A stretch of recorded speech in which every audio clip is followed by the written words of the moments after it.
That's awesome. That was really cool. Yeah. And it's about as cool as that place is. Yeah. So, yeah. For those of you who are watching us for the first time, my name is Spencer Whelan. And I'm Sarah Whelan. And we are going through the Texas Whiskey Trail night by night, 19 nights, to talk about what the Texas Whiskey Trail is, explore the spirits throughout. And she is going to be tasting through certified Texas whiskeys from each of our distilleries. So, and learning how to nose and taste. Yes. Well, at this point, I kind of feel like you're kind of nosing and tasting well anyway. So, well, that's a little bit generous. I've had great guides along the way who have helped make this a little bit easier. I've learned I've not messed up too many things. I feel like I can get at least a note. Yes. Which was my goal. Right. So we're doing good. So we'll say hi to some folks enjoying the live stream. Hi, Stephen. How are you? Thank you for joining us. Hi, Jamie, for joining us as well. We're seeing you guys every night. So thank you so much for everything. Trey, we appreciate seeing you as always. Since we can't see you on the trail, at least we can see you on the stream. So thank you guys for joining every night. We really appreciate it. It's a close second. Oh, look, we got somebody joining in from Phoenix. Hi there, Jason. Awesome. How are you? Hi. Okay, so, oops, I'm showing Trey twice. So tonight we have a very special night because we're featuring Giant Texas Bourbon and Giant Rye 100, which we will be tasting through later. But it's really important first that we talk with the head of Gulf Coast Distillers, Carlos DeAldecoa, because they have done something amazing in the past month. I mean, it's kind of mind blowing, and how quickly they got out in front of all this and started making sanitizer. It really is. So, you know, throughout all of this, part of the reason we're doing the trail tasting at home is because you all are at home because of the COVID-19 outbreak. So what's important about that is that all of the distillers in Texas, pretty much almost every single one of them, has done something in regards to producing sanitizer, which is in short supply still. And it's kind of hard to believe that it is, but it is in such short supply that distillers are stepping up. And, you know, we've started this Still Strong TX campaign to kind of support the distilleries that are doing that. But a lot of them are doing it on their own. And with or without our help, they would be doing this. And I think that's what's most amazing. But if you want to contribute, go to TexasWhiskeyTrailStore.com. We have an amazing T-shirt that you can purchase. It looks like this. And so it says Still Strong TX, has the still on there with the hand sanitizer. Your mom was wearing one earlier today. My mom was wearing a Still Strong shirt. Yeah. That's awesome. Yeah, she dropped off. His mom was a teacher, and thank God she's like taking over the homeschooling that I was attempting to do. But she dropped off a bunch of school stuff for them, and we kept her distance, but we got to see her, and she was wearing the shirt. That's awesome. And it was awesome. Thank you, Mom. It looks good and it's comfy. Appreciate you. But let's bring in the man himself, Carlos. Carlos, how are you doing tonight? Doing great. How are you guys doing? We're great. We're really, really good. Yeah. Are you still walking? Like, have you been sleeping at all the last couple of weeks? I have. I'm actually kind of walked about 20,000 steps a day the past couple of weeks, but we have a great team and feeling great. Good. Yeah, I've got to say, you got to be like, this is a great workout regimen that you guys got going on over there, huh? We do. We have a lot of stairs, so it's great. Yeah. Well, Carlos, why don't you talk a little bit just about what you've done? I mean, you guys were among the first to really just switch everything that you were doing in the direction of sanitizer. And initially it was a smaller, you were trying to do it on a couple of lines, but very quickly it became all encompassing. So could you talk about that a little bit? Yeah. So initially we felt, you know, with, and I think we've discussed this in the past. I mean, we've had some family in Spain and in Italy. And when we saw the impact the family was having out there, we immediately started thinking about what we need to do to prepare for what was coming in our direction. So we started with a project which was supposed to be let's start up a couple of lines, kind of bridge the gap and make some sanitizer to, full-blown production as we have it today. So we quickly, when this was maybe 4 or 5 weeks ago, saw this was coming, we obtained our industrial license from TTB, and to allow us to not only have a DSP, but also the industrial license to be able to handle alcohol without the taxation and allow us to make some of these products that are industrial use. And today we are probably producing I think we ship today our 100,000 gallon of sanitizer out of our facility. Wow. And we today received about 4 tanker loads of ethanol. So it's busy. We have a great team. We're making a lot of progress, and glad we can make an impact to the state. Yeah. Well, you said that you said 100,000th gallon so far. That is correct. Okay.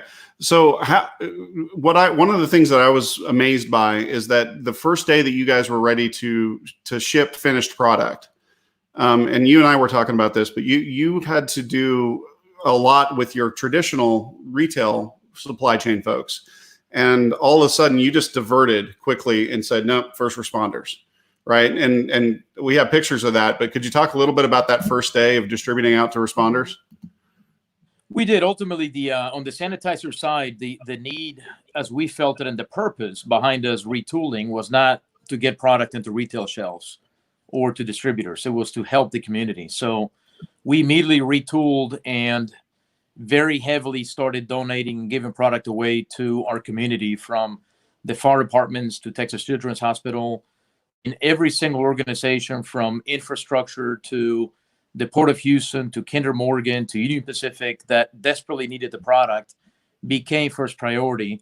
The majority of that product being donated and allowing the city, the infrastructure, the first responders to have what they needed to keep the wheels on, and then allow us to continue to ramp up production to get us from a 1 shift to a 2 shift to a multiple line, 24 hours a day, 7 day a week operation. That's absolutely amazing. Oh God, thank you for what you're doing. I'm not kidding. Thank you so much for what you're doing. It's literally saving lives. Yeah. I guarantee you have saved lives with what you guys are doing. So thank you so much. And that's what I told the team, Spencer. I mean, it was amazing how we go from making great coffee products to making great whiskey products and vodka products to having a purpose. And that purpose is not a commercial purpose. That purpose is helping the community. And I think the alignment the team has had on making a difference, making a change, it is absolutely incredible, the laser focus of the team of over 80 team members every day for the past couple of weeks making sanitizer. So it's absolutely amazing. Yeah. So you talked about that. You talked about coffee. Could you talk a little bit about how you got into the business of whiskey? Because you had been doing stuff with coffee for a long time. Talk a little bit about how you got this industrial operation going in the first place, which allowed you to do this kind of effort. No, that's great. So we're a 3rd generation coffee company. So we started making coffee, or my grandparents did, back in Spain, and then into Mexico and the US. So we operate various segments of the coffee supply chain, from distribution and warehousing to roasting and packaging.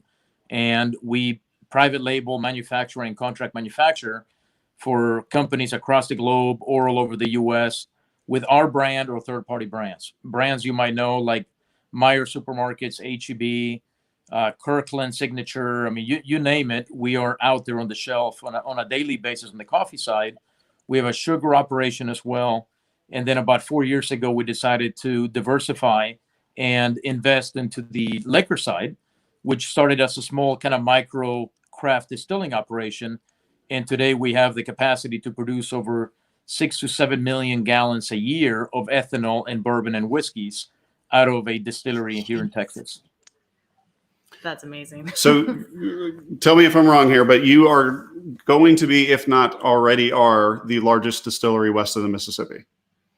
Yeah, I think that the expansion project we're working on the not only the distilling capacity, but the fermentation capacity from grain or molasses will definitely put us as the largest west of the Mississippi.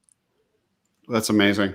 So so if I understand correctly, all of your coffee lines, all of your whiskey lines right now, they're all sanitizer production?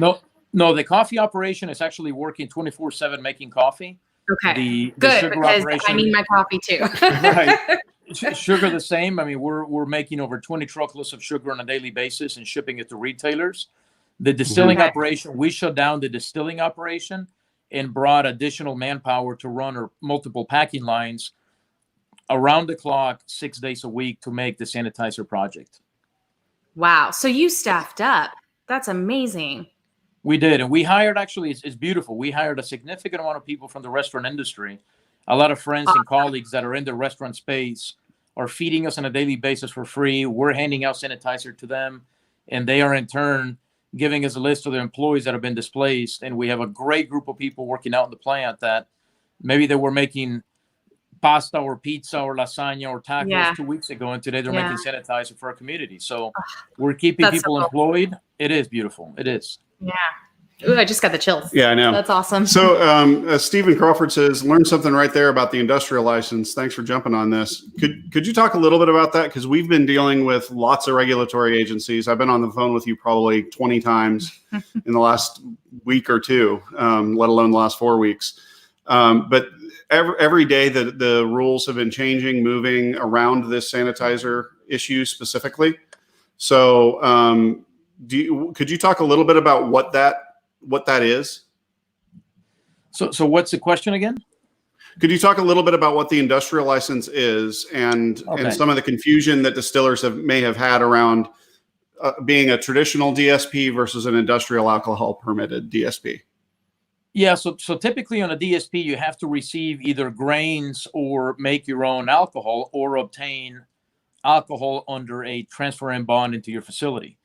So having an industrial license under TTB, which is totally separate from the FDA regs, allows you to bring undenatured or denatured alcohol to your facility. Because we have a DSP, we can denature at our facility and ultimately be able to ship the product, not as a DSP. That has to be really a DSP should only be able to ship product that is undenatured, right, and pure for human consumption. But as an industrial user, we can bring the product, denature it, and ship it legally and sell the product legally because it is not a for human consumption product. So, I mean, I realize that a lot of distillers did not go through that process initially. We all thought this was going to be let's do it for a couple of days and help the community, and the regular suppliers will step up and figure this out. But it's turned out to be a little bit longer. But I think the reality is the industrial license has allowed us to scale up and sell significant truckloads legally of the sanitizer to the industry. And actually we're shipping to a couple different states on a weekly basis. Yeah, and one of the things that has been amazing to me is that while we've been trying to figure this whole denaturing process out, which I won't bore the audience with this because it is very long and complicated, but effectively the FDA says there's only 3 components that you can add to drinkable ethanol to make it denatured. And basically you're just supposed to add bitter flavor to it. You can do isopropyl alcohol, this chemical called Bitrex, and then another chemical. But those 3 chemicals now are very hard to come by, right? The market is tightened around them. It's extremely scarce. So one of the things that I've been really happy about, the fact that we have an association, the fact that we have the Whiskey Trail, is that distillers are working together with each other and working with you. And you've been working with distillers to get them finished bulk sanitizer product that they can then bottle and repurpose at their own distilleries or in their own communities. No, I agree. I mean, I think the community effort across distilleries has been beautiful. I mean, the way that I've learned and started working with all these distilleries across the state, it's mind-boggling and chilling. Then the opportunity we've had to lever our capacity and be able to bring in significant buying power on the glycerin, the hydrogen peroxide, on the truckload quantities, the ethanol, our tankage capacity, and also the ability to buy an ingredient like isopropyl alcohol that is very difficult to obtain. Right. To give you an idea, IPA used to be, or isopropyl alcohol, 50 cents a pound 6 months ago. The stuff is selling for $3 to $4 a pound today. So a truckload would cost you 20 grand. Today, it could cost you over 100 grand. So, and it is extremely volatile if you can buy a full truckload, right? So the supply is so desperate that, they're not going to sell a drum or 5 gallons or 50 or 100 gallons. So that's why we decided to really shut down the distillery side and use the tanks that we had for fermentation, do a total CIP on that equipment, and convert all that to bulk processing of sanitizer in 10,000 gallon batches that we could put into totes to get to community or industrial users as quickly as we can, with the purpose of getting back to business as usual as quickly as we can. We don't want to do this forever. We want to go back to making whiskey and bourbon, not making sanitizer. And the quicker we get this product out there to everybody, I think the better we can all go back to our regular lives. Yeah. Absolutely. Well, let me bring on another new distillery, somebody that we've been working with kind of from, I guess it was about 6 months ago or so when we first met. No, longer. Was it was longer a year than that? ago when we were in Houston. When we first met Carlos, we met you and your team and went to the Houston Whiskey Social for the first time. That's right. Now, gosh, it was, man. Yeah. Time is compressed or elongated, depending on which way you look at it lately. But I want to bring on Brian Clary. Brian, how are you doing? I'm doing good. How are you doing, Spencer? Very, very good. Thank you for joining. I know you're tired. I know there's a lot going on in your world as well, but yes. I want to talk a little bit about the fact that you guys are a brand new distillery in the Houston region. And I mean, literally this week, this was your first week, and you didn't expect to be selling sanitizer, but that's your first job. Yeah. So on March 17th, we were waiting and working on our construction and trying to get permits to the city of Houston. We ended up getting our DSP from the federal government that day and dropped everything we were doing and started reaching out and figuring how can we make hand sanitizer? How can we get this out? And luckily we were able to get some information and get a hold of Gulf Coast Distillers, and they stepped up and helped us out tremendously.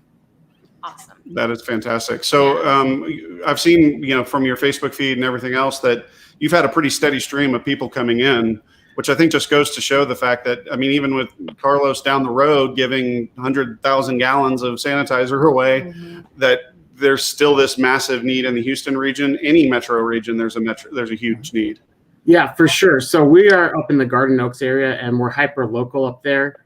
We really didn't put out any information other than making one post on Instagram and one post on our Facebook page, and then sharing that within local Facebook groups and next door.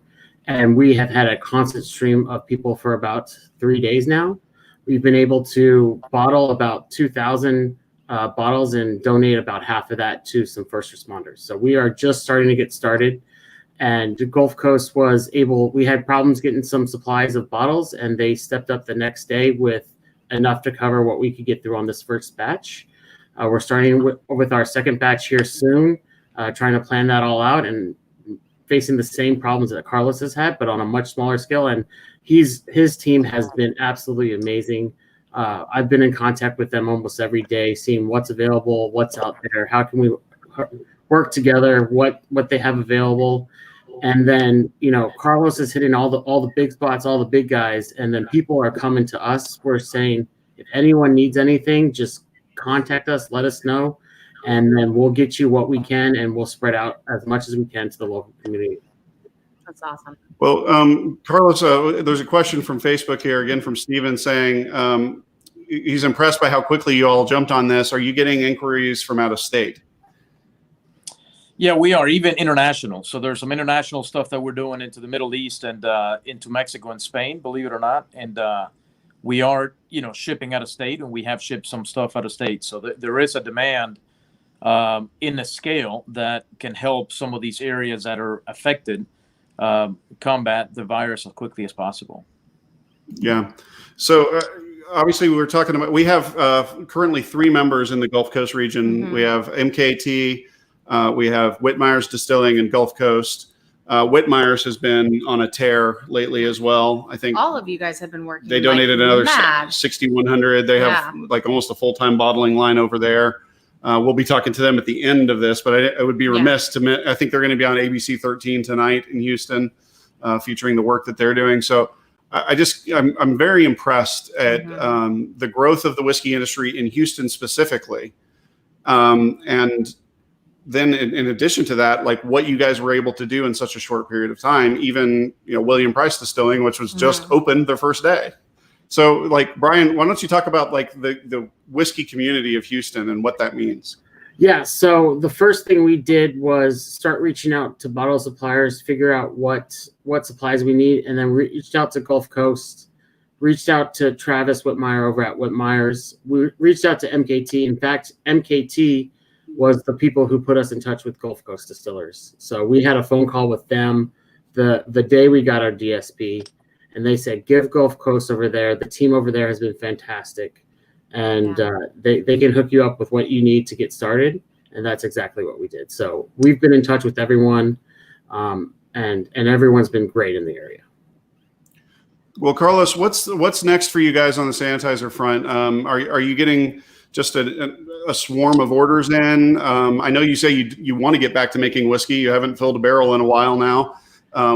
What do you think that is going to look like for the next couple of months? That's to be seen. I mean, I think for now, the priority has been to continue to run the sanitizer production as quickly as possible and get product out to the community. I mean, we have not only sent, totes of product and finished product to our fellow distillers in Texas. We've sent people like Whitmire several truckloads of bottles because they needed the product. So it shows the collaboration from our team in helping everybody in the community get the product out there quicker. I foresee that, and I'm starting to see the supply chain pressures being a little bit more relaxed. So I see this potentially easing out over the next couple of weeks. Some of the major, ongoing players, the Gojos and some of the large industrial players that have been doing this for a long time, ramping up their production. So, we are actually looking at potentially restarting our distilling operation either next week or the week after, in full blown, making bourbon and whiskey, and then building out the team to continue to make sanitizer. So we've invested a lot in CapEx to allow us to do that, of continuing sanitizer production in one of the lines, totally isolated from the distilling, bottling, vodka, bourbon, bottling production. Nice. Well, one question here from Dale Woodkey, who's in Pflugerville. He says, in Austin, where are the best places where you can find your product? Because that's extremely important right now, is if you can find these products, you can help support these distillers with their regular line of business. And by the way, get some pretty damn good whiskey in the process. So where can they find it right now, Carlos? No, I appreciate it. I mean, we sell our bourbon, vodka products. We have our model's a little bit different. We don't have just a single product line. We have about 12 different brands, from bourbon to Tennessee whiskey to Kentucky whiskeys, and obviously our Giant flagship brand and BJ Hooker's brands.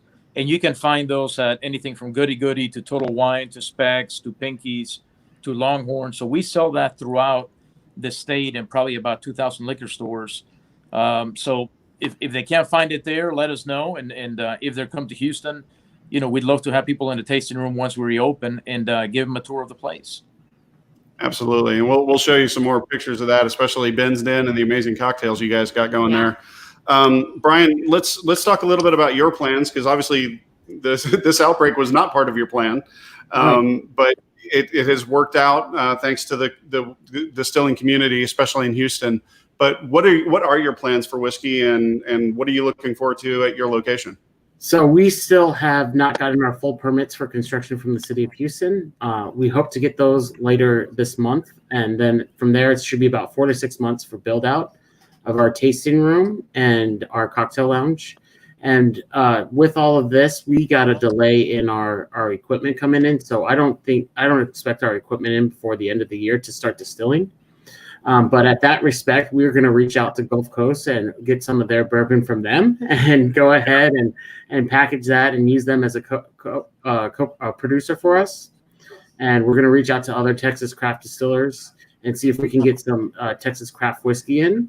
And that way we can join your great Texas Whiskey Trail and Texas Whiskey Association and have some product out the door. So it's going to take about a year for our equipment to get in, and then a year to 2 years after that for our product to come out. And in the meantime, we need to be able to make some money. So we're going to have to provide some local stuff, and we're going to go to our Texas distiller friends that we've made over the past 10, 12 days, become very close and been in touch with over the past year or two, and had some great helping hands. So there's some distillers that I've been reaching out to and have been talking to for years now, including Chris Seals at Still Austin, Robert LaCarish at Iron Root up in Denison. And I've actually been talking to Gulf Coast and his staff for over a year now about getting bulk products when we were ready. So hopefully we'll be open by the end of the year. Fingers crossed that the city of Houston allows us to get some construction started here soon, but that's our plan. Awesome. Well, I think it's important. I put the Certified Texas Whiskey sign here behind us because, these are certified products, because it just means that every step of the whiskey making process occurred in Texas. And as Carlos can attest, you have your grain, you have your milling operation, you have your distillation, fermentation, maturation, all here in the state of Texas. But sourcing is not a dirty word. I mean, if you know, so I mean, and this outbreak has proven that in fact, in this case, it's a very clean word because it got people sanitizer when they needed it, when they were able to source from another distillery and get some of their product over to you where it's needed most. It was available. But it's important to distinguish when you're making a food product like certified Texas whiskey that it is made in Texas because it affects the flavor. So you talking about sourcing for the first year or so is a great plan, we hope, because that allows businesses to work together and for the economy to grow in Texas. And we're especially going to need that after this outbreak. Yeah, for sure. Yeah. Yeah. So do you have a question? No, I don't have a question. I just wanted to say, I mean, I just think it's been phenomenal watching everyone work together. It has. A lot of the sanitizer stuff has not been the actual making, but all the work, Carlos, you've done, Spencer, like talking to the various agencies, figuring it out. Like, it seems like it would be really simple. Like, we need sanitizer.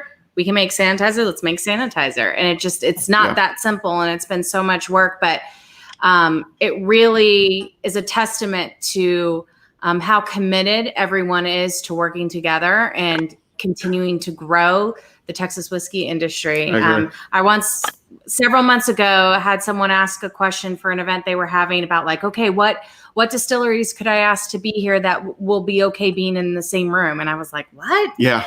And I was just, and it's so true. It's like, no, like everyone, yes, there's good competition and a competitive spirit because everyone wants to make a really good whiskey, but everyone is happy to work together to talk about what's working for them, what isn't, to see them be built up. And I think that's something that's so special that's happening in Texas. I agree.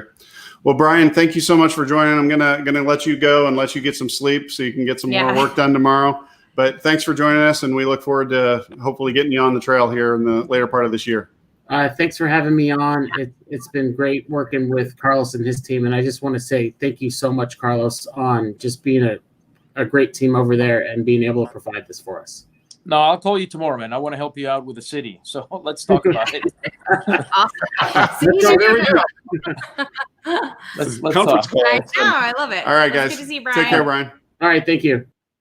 Thanks. Carlos, there's a question for you, and we can actually bring in the other members of your team now. We'll bring in Julian and Victor. Hey, guys, how are you? Hey, how's it going? So the question is how long before that 42-foot column still is in operation? Well, that's a surprise. Because Julian and Victor have been making sanitizer, so they don't know that I've been working on that column. So it could be probably in about 2 weeks, man. We're actually very close to. They're working on a significant amount of the piping this week and next week, so we're pretty close to getting that thing up and running.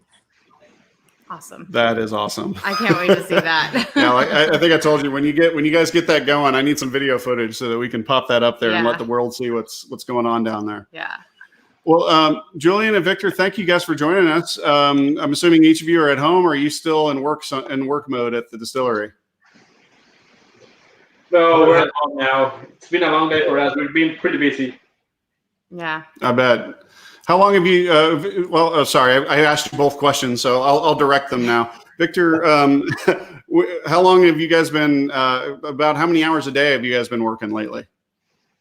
So my shifts last about 10 and a half hours. Usually get to the office about 6 a.m. and our shift ends about 4:30, 5 o'clock. Kind of depends on when the wine is done, you know. What Carlos was saying, you know, we have a couple different shifts going. We have great teams of people working together. We've kind of pulled together people that were working from the distillery side. We've pulled in some people that from the restaurant industry, and it's just been a great mix of people that are working together for the same thing, you know, and it's been great. Well, you have some fans of your shirt there for the malt whiskey shirt. yeah, malt whiskey. I had to represent a little bit there. That's awesome. I just saw that. Oh, I wish we had when we went to Disney. I know we went to Disney in September. We should have had awesome. should have had that shirt. That's a Disney shirt I would have enjoyed wearing on my trip. I made him wear like a corresponding matching family shirt. He was not happy. And I was like, I don't care. I actually really like your shirt too, Julian. Yeah. So. Yeah, I had to represent. Yeah, absolutely. So, Carlos, are you going to be able to stick around for some Q&A, or while we drink some whiskey, or you need to get some sleep? No, I'll be here. I mean, you can take me off camera if you want to, so that way I can at least go to the bathroom while you interview. Yeah. I'll take your phone with you. Yeah, I'm leaving the phone here. All right. I'll be around. Just wave at us right now. Just wave at us when you're ready, and we'll bring you back, okay? I'll be on audio right now. Thank you. Okay. Oh my gosh. All right, guys, the boss is gone. What do you want to say? Yeah, let's drink. Yeah. So, Victor, Julian, what we were talking about is basically we have been training her about how to appreciate whiskey by focusing on the notes and the flavors that you're getting, rather than trying to say it's good, it's bad, I like it, I dislike it, it burns too much, it doesn't. Like trying to take away the qualitative descriptors and try to focus on the sensory perception, right? Yes. So we unfortunately, I don't have more of your product here today. So I was just able to get it was still very good, but the Giant Texas 80 proof.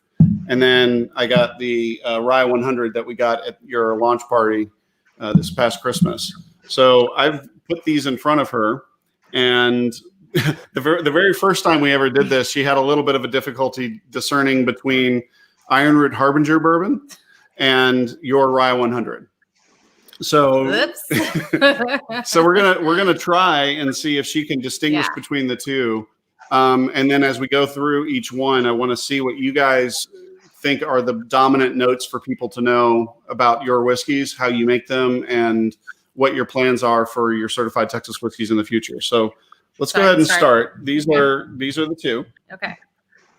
Ooh, that was interesting. That one got a little bit foggy, probably because this was in my car today, and it was like 94 degrees, right?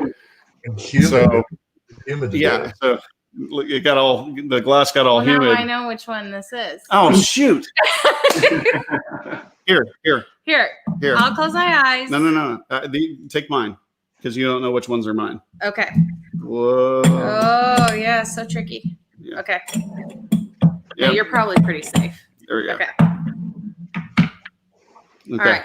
In the meantime, so what's the overall? Do you feel like we've talked about? Yes. That every distillery kind of has its thumbprint. Like you smell one of the products and you're just like, I know this is Balcones. I know it's scarce and I know it's whatever. Right. Do you guys feel like you've found that as well? Yeah, I think we have a uniqueness. I think the way we make our whiskey, starting from the grains and going through very unique pot stills that create like different containers that we put in the whiskey, and going through all the aging and maturation that we do, we keep the barrels, we hot box the barrels for 6 months, and then we move the barrels to a cooler environment. All those things that we do with the whiskey, they create a unique character.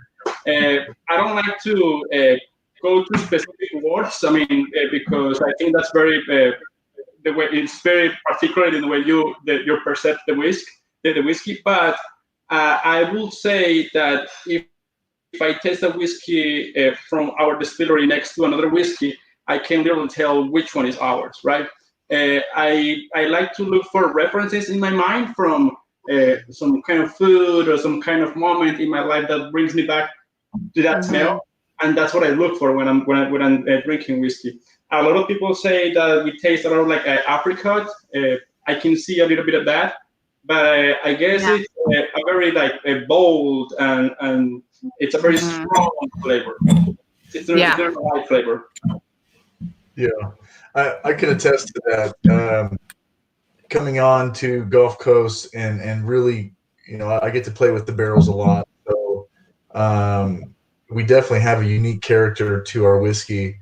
And just like Julian is talking about, there's a lot of references that come straight to my mind, and I think that's the biggest challenge when you're learning about how to sip and use your sensory spirits is the vocabulary attached to what you're smelling and experiencing. It's hard to attach a word to a smell or to a taste. So that's kind of the exercise that you're doing. Yeah. The things that I get out of our Giant bourbon, the 95 is my favorite. We get a lot of bready notes, a lot of yeast, a lot of dough. And I think that's really unique to what Julian was talking about, the yeast strains that we use, and also the processes that were kind of guided or given to us by Dave Pickerel. I'm sure you guys know the story. He was involved in the early stages of Gulf Coast Distillery. He helped outline the equipment, the mash bills, and kind of the whole process behind what we do. So, maybe that has a lot to do with what our character and taste profiles go towards. But yeah, I think we definitely, when you're talking about our bourbon, we definitely have a very unique characteristic. So I think I know. All right. Okay, so I think this one is the bourbon, and this one is the rye. You are exactly right. See what 8 nights of intense whiskey education will get you? No, so on the bourbon, I really smelled that like sweet corn. Yeah. Honestly, which I think it's interesting, which probably harkens back to the fact that Dave Pickerel has had a hand in this. It smells and tastes to me the closest to like a Kentucky style bourbon that I've tasted that's been made in Texas. Yep. I can totally understand that. Yeah. I really want to say that I like it. We're just talking about how much I like it. I'm not supposed to. That was like the rule for myself, which I just clearly broke. But no, it's lovely. It's smooth. It's got some sweetness to it. I'm interested if you guys get this as well, but I seem to get a lot of dried stone fruit, kind of like dried apricot, dried peaches, kind of that leathery dried, not almost, damn near like potpourri dried fruits, that kind of intense concentrated flavor at first, and then it kind of mellows, and then it doesn't flatten out. It kind of blooms out to the more full fruit flavor after that, especially when you taste it. That's probably part of the reason why I love it so much. Yeah. Because I'm a big sweet fruit person. I'm also getting some a little bit of spiciness in there because. So what's your mash bill on the bourbon? On the bourbon, we do 75% corn, 21% rye, and 4% malted barley.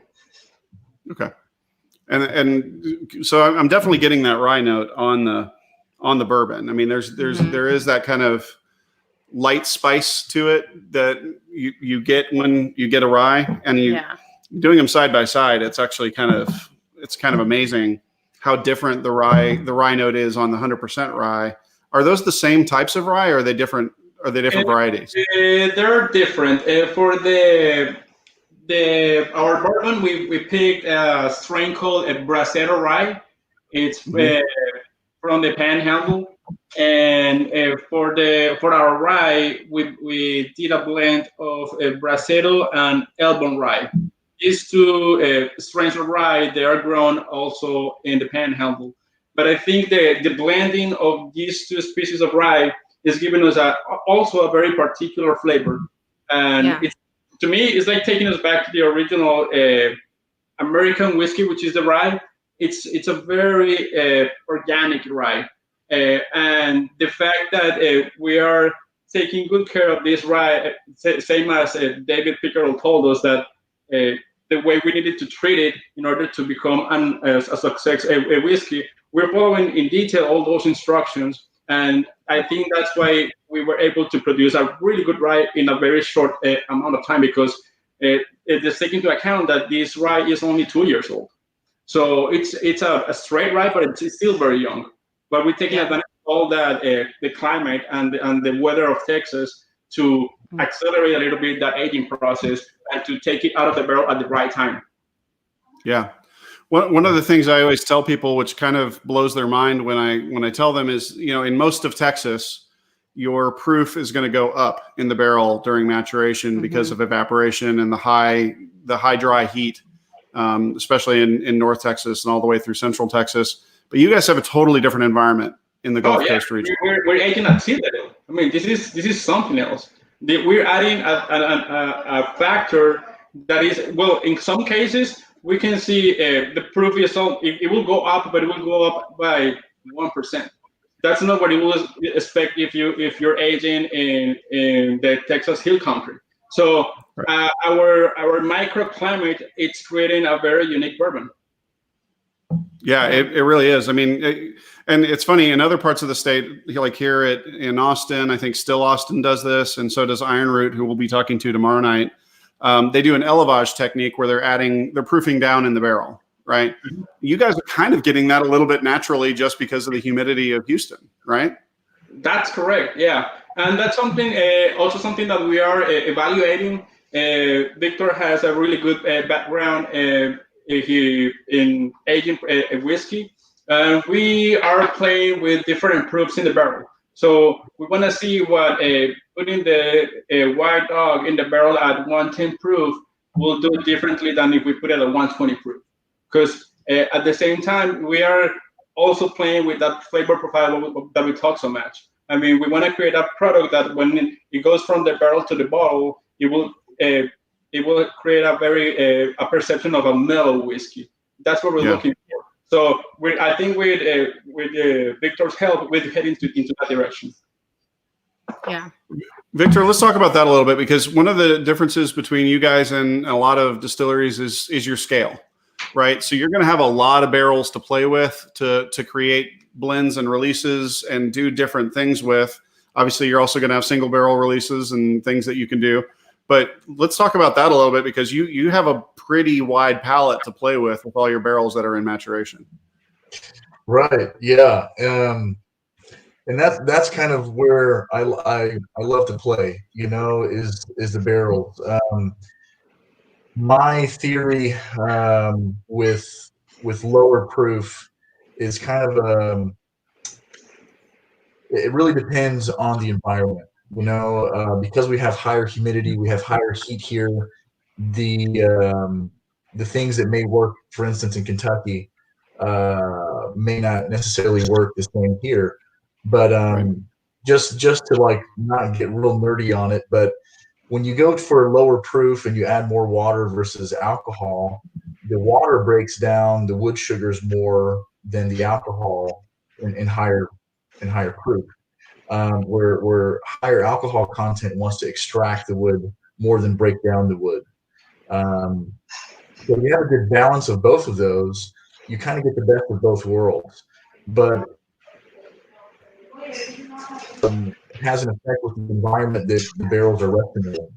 So you got to kind of play with the barrels to kind of find that medium, because we have so many barrels, we've been playing with that. We've been playing with entry proof at a lower, we've been going in at 110. We've kind of been going in at 112, 115. Our normal entry proof is usually around 120, and we're checking on the barrels. We're kind of seeing what that effect is doing through time. In addition to, we're also playing with finishing. We have a couple barrels right now that we're playing with that come from the wine world. We have a port. We have some funky barrels that we're playing with to just kind of understand the environment that we're that we have. We haven't even seen a summer yet that we've put these in. So that's going to kind of have a new effect. We've kind of had this weird that we've been playing with, but yeah, being that we have so many barrels to play with, being that our climate is unique, we're really trying to find that sweet spot to really bring the potential out of the bourbon that we're making. Yeah. Yeah, and I think that's what's interesting is that you guys have this large capacity, and you can provide, a whiskey at a lower price point, say around. I think I got this around $20 or something. So it's a great way to get into a certified Texas whiskey at a lower price point.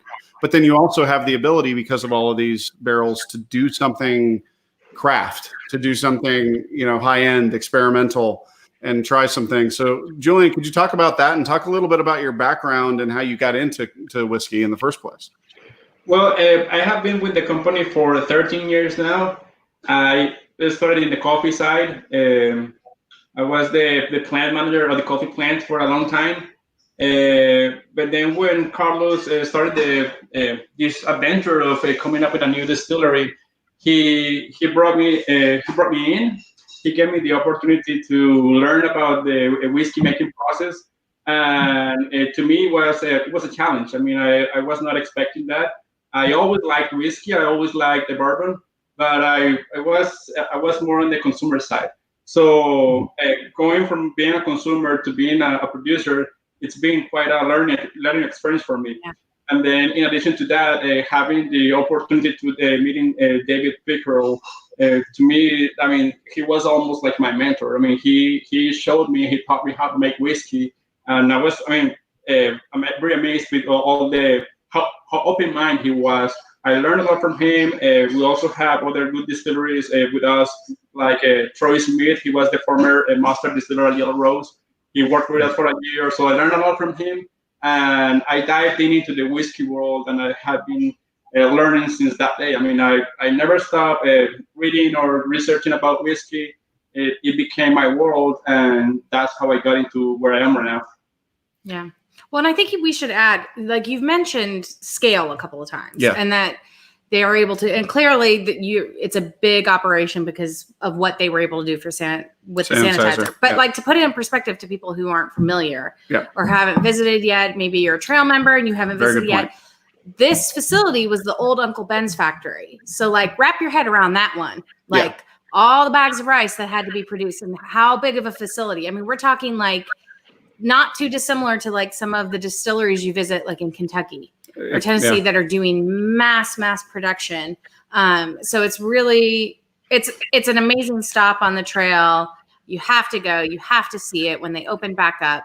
But that is what we're talking about when we say they have more barrels to play with, or they have more room and more capacity. And you have some serious silos too. It's phenomenal. Our place is massive. I mean, we have silos with capacity of 32 million pounds of coffee.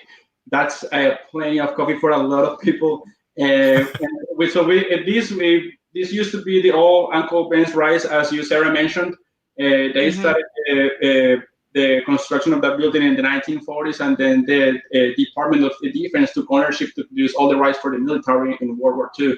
So it's a historic place to Houston. I mean, Houstonians, when they go there, they are looking at something else beyond a distillery. It's a place that means a lot to them. So we are very proud to be on that place. We were able to turn that place into a grain handling facility. So we handle coffee on one side, and then on the other side we handle corn and malted barley and rye to produce whiskey. That's amazing. Yeah. So one thing I want to talk about that I think is interesting for both of you, Julian, I'll let you go first, and then Victor, you can answer. But when you go from coffee production to whiskey production, it may seem kind of far apart because our brains usually don't mix the two. But there's a lot of things that are very similar because it's such a process to get it from the bean to the roasting to the actual steeping to everything that you have to do to make sure that is the right product that you want to release. And whiskey is similar. You're starting with a seed. You're starting with something core, and you're making it go through all of these different processes. And there's so many different variables throughout the steps where you can mess up or make happy mistakes or do things throughout the process. So do you feel like your coffee training helped you and gave you a different kind of palate for producing whiskey? Absolutely. I mean, dealing with coffee is obviously we're dealing with a grain, and you also have to learn to taste the coffee.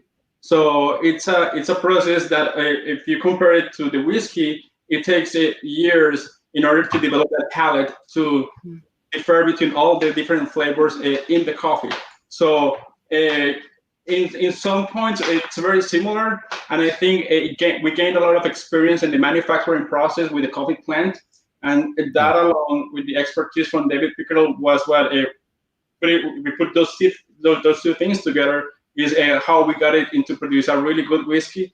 And yeah, I mean it's a process to in order to get two different products, but both they start from a grain and both they have a flavor profile. So I had to learn how to taste coffee. It took me a while because I think it's easier to distinguish between the different flavors of whiskey because you have multiple flavors than when you try to recognize the flavors in the coffee. The coffee to everybody tastes the same, so starting to pick up like caramel or citrus notes takes a lot of experience. And the same way with the whiskey. So yeah, there is a similarity between making whiskey and making coffee. Yeah, I mean, I'm kind of like finding it hard to believe that like a week and a half ago, I could mistook a bourbon for a rye. Right. Yeah. And the Ironwood Harbinger is a unique bourbon. It is. But still, like smelling this again tonight, I'm like, how did I make that mistake? And I think that it's just the practice. It's the practice of the last. It's training your brain to that 7-8 nights, whatever we've been doing this for. And well, as Daniel says, it's pattern recognition. Yeah. Right. Yeah. And I think that's an important component is understanding the patterns that your brain is perceiving. Right. And like, for people who, if any of you are watching right now and you're like, I'm not into whiskey, it all tastes the same. She's testament to that because for her, it was always like, yeah, it tastes like whiskey, it tastes like plastic. I'm done. Right. Yeah. My friend, I don't know if you all saw it, but like one of our first dates, he ordered a Lagavulin and I was like, that's gross. Yeah. I'm not drinking that, but it's come a long way and you can start to notice the differences. What about you? What about you, Victor? How did you get into the whiskey and what was your path to get you to where you are now? Yeah. So I didn't come from coffee. I actually started my journey in Arkansas. I was a part of a project that started a distillery from the ground up. And within this project, we decided to educate ourselves. So I went to Kentucky, the Mecca, and learned from some of the greats out there, some master distillers that have been in the business for a long time. Went to Moonshine University, took all the courses that they offer, and learned, just dove head first, you know. I really fell in love with the process, you know. Just like Julian, I was a consumer. I enjoyed the drink, but never really appreciated the process and what it takes to get to that point, to a bottle or to a glass. So the chemistry involved really just blew my mind, and I just wanted to learn more. So after like my 7th class at Moonshine, we started the distillery up there, and I got to apprentice at a couple other distilleries, and just really fell in love. 6 years later, I end up in Houston, Texas, working with Carlos at Gulf Coast, and this was a whole new challenge. You know, this was I was coming from a true craft distillery that working with a 1,000-gallon pot still, and now we're working with 3 1,000-gallon pot stills and a 3,500-gallon pot still and a 100-gallon hybrid. And then not to mention the 42-inch columns. So this was like a whole new animal. But welcoming the challenge, I was really excited about coming on board and kind of bringing the knowledge that I've gained within those 6 years, working on other projects and working with other professionals in the industry. And that's really been it. I'm just, at the very minimal, I'm a whiskey fan. I'm a whiskey nerd at heart. I love, like I said, I love the chemistry involved that it takes to get to a bottle. I love playing with whiskey, barrels, blending, playing with different yeast strains, mash bills. I mean, that's like That's what I love to do. So yeah, just being in the industry now for this long and just having a passion for it and working with great people like Julian and Carlos is just been, it's been a dream come true, you know? Yeah, man, you're living the dream. Living the dream. All right. So I feel like at the end of when we finally are not social distancing anymore, we need to do the trail again. Like, proper, like, because I need to see their column. Yep. There's been a lot that they've done since the last time we like did a proper tour. Like every person that we're talking to along the way, I'm like, oh, I want to go back. Well, one thing that I want to do, because we're coming up on the hour, but Carlos, if you can still hear us in the background, we'd love for you to come back on and answer questions from the audience. But if you're watching right now and you have some questions for the Gulf Coast Distillers team, please do. Whether it's about sanitizer or whiskey, please feel free to ask the questions. But one thing that has changed a lot at Gulf Coast has been their tasting room, which is ridiculous. Yeah. It's Ben's Den, again, a tribute to Uncle Ben's rice. I'm going to take you guys off the screen for just a second and show you this video of some of the cocktails you guys are producing there, and let's talk about that when we come back. Yeah. Just a second, folks. There we go.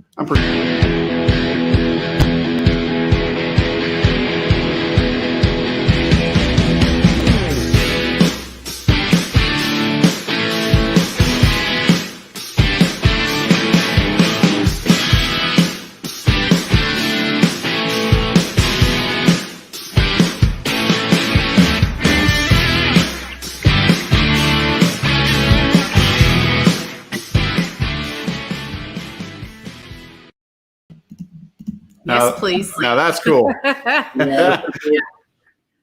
So Carlos, I switched your spot on the screen, but it's glad to have you back. So you guys have done a lot in that Ben's Den, and it's an amazing place. I know you host a lot of private parties there. But talk a little bit about like making that a whiskey mecca in the middle of Houston, if you don't mind. Carlos, can you hear me?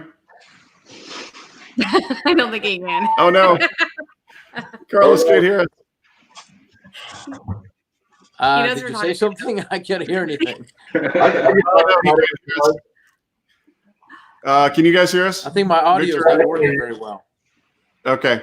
Well, why don't you Victor? Why don't I let you take that one? Talk a little bit about Ben's Den and what you guys are producing in cocktails and everything else. Absolutely. So Ben's Den, we opened this place up in November.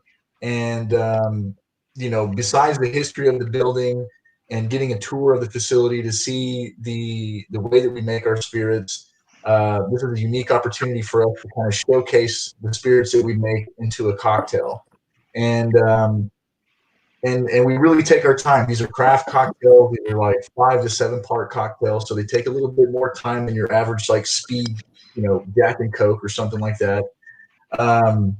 Like the one that you saw in the video was our smoked old fashioned.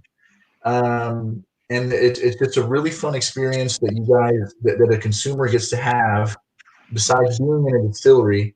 If you go on a tour and seeing the way the spirits are made, you get to kind of have a bartender kind of entertain you and making a cocktail.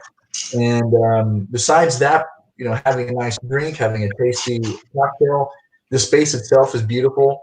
Like you said, we have enough space to house 275 people. You can throw a nice sized party there or an event.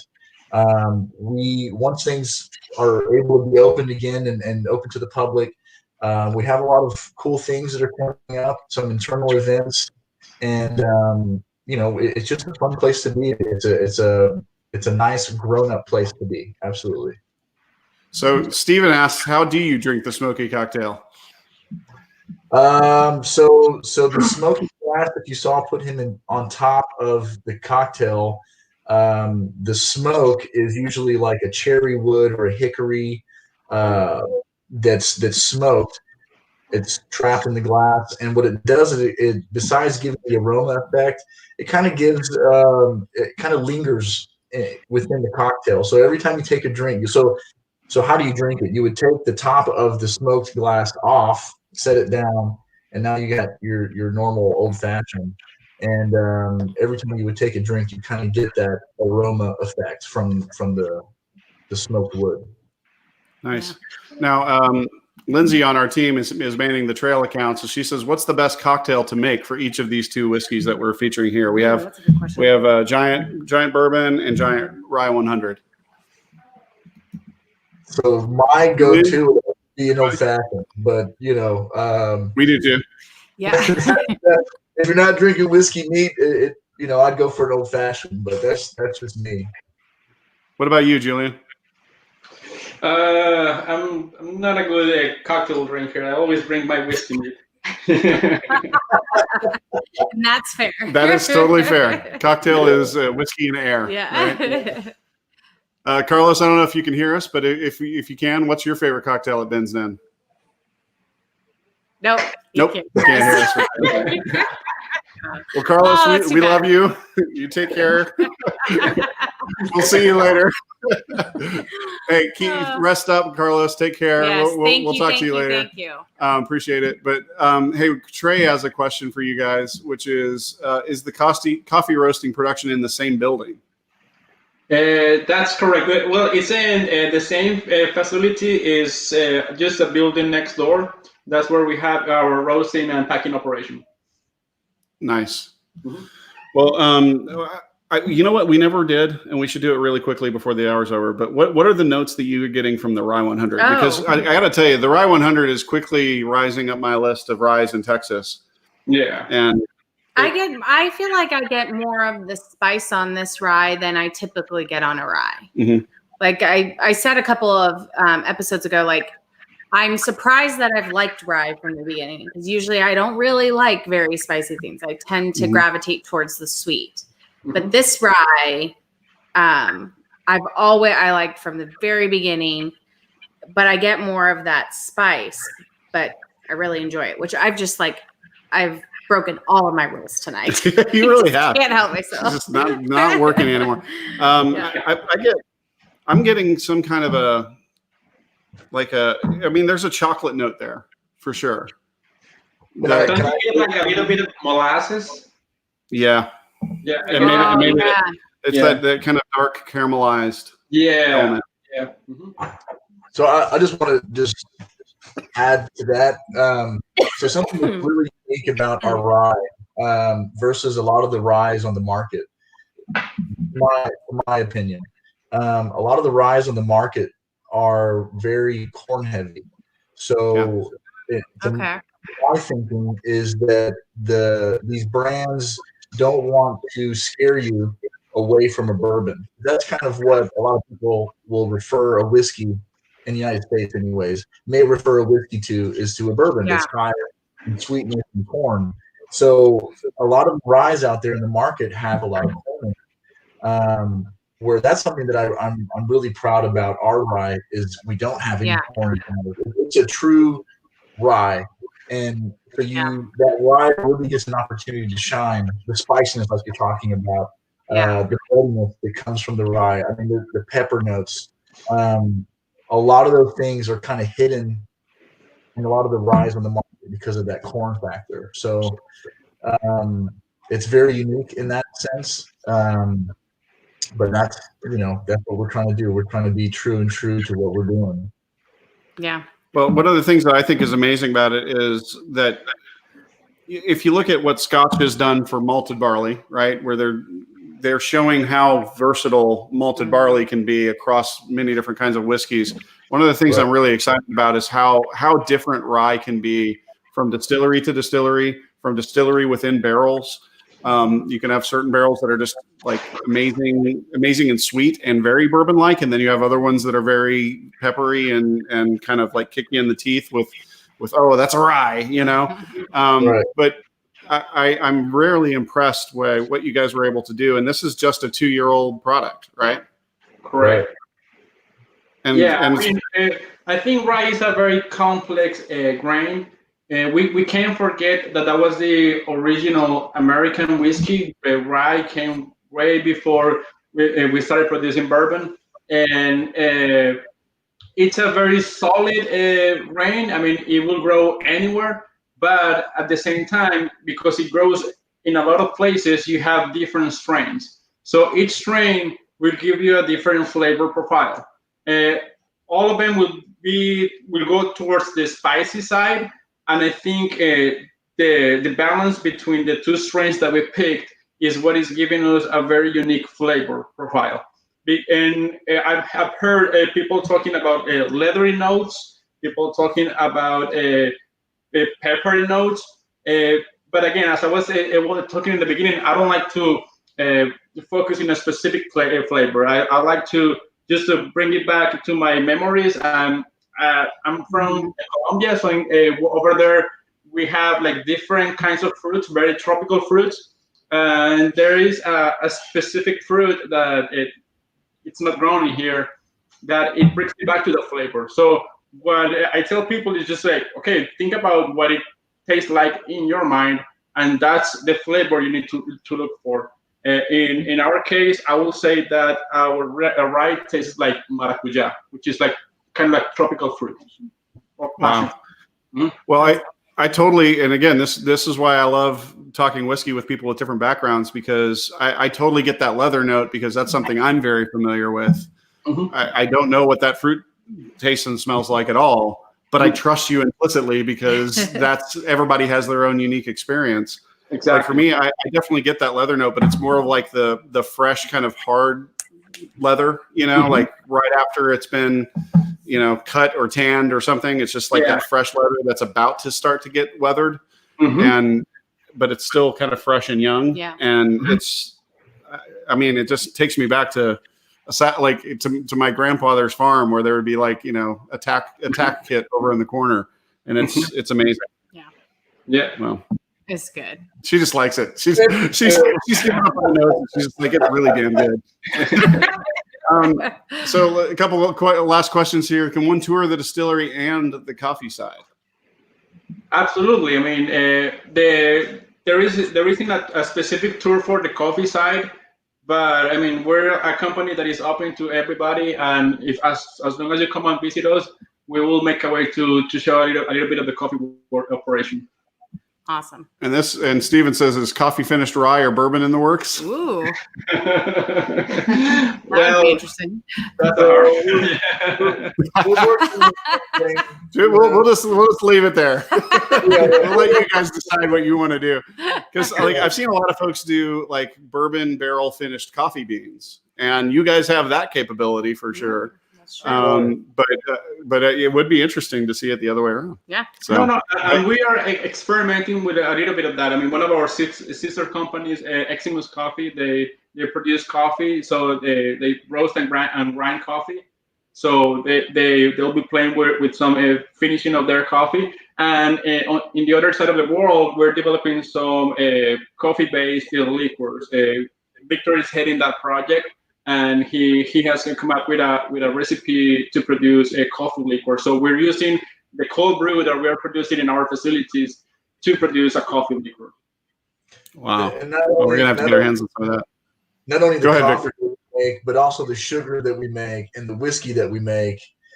So it's in the works. It's in the pipeline.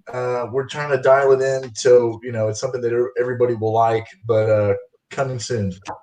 So it sounds like you just need to make cream and bitters and everything else, and you're just set. So. Right. We'll just move in there next time there's a pandemic. Next time there's an apocalypse, we're going to Bensden and hanging out with you guys. All right. Well, let's go ahead and wrap it up. But Julian, Victor, and of course, Carlos, thank you so much for what you're doing. Yes. Thank you for supporting distilleries around the state with providing product that they can then use at their local distilleries for providing product to the first responders in Houston. I know that your job is nowhere close to over in this thing. You guys still have a lot of work to do. So thank you for taking the time with us. No problem. Well, thanks for the invitation. It's been quite a learning experience all these days working and going from making whiskey to making sanitizer. But I'm pretty sure it's all worth it. Thanks for all the support from the community. I mean, we have been hearing from everybody supporting us, and we are very thankful for all what you guys do for us. Thank you, Spencer and Sarah, because you're being a big support for us, like taking our word out to the public. And I think we're being very tired, and we have been having a long days of work, but I think it's all worth it because it's all for a good cause. Yeah, well, absolutely. And Kathy, we agree. Thank you guys so much for sharing it with us and providing the sanitizer. And what Trey says is cheers to you guys, to your health. We appreciate everything you guys are doing. So cheers. Stay healthy. Thank you so much. Have a great night. We will end the way we began with a little montage video of Gulf Coast Distillers. So as soon as this place is open, you guys go out and see it with us. Okay. Cheers, y'all. Cheers. Cheers.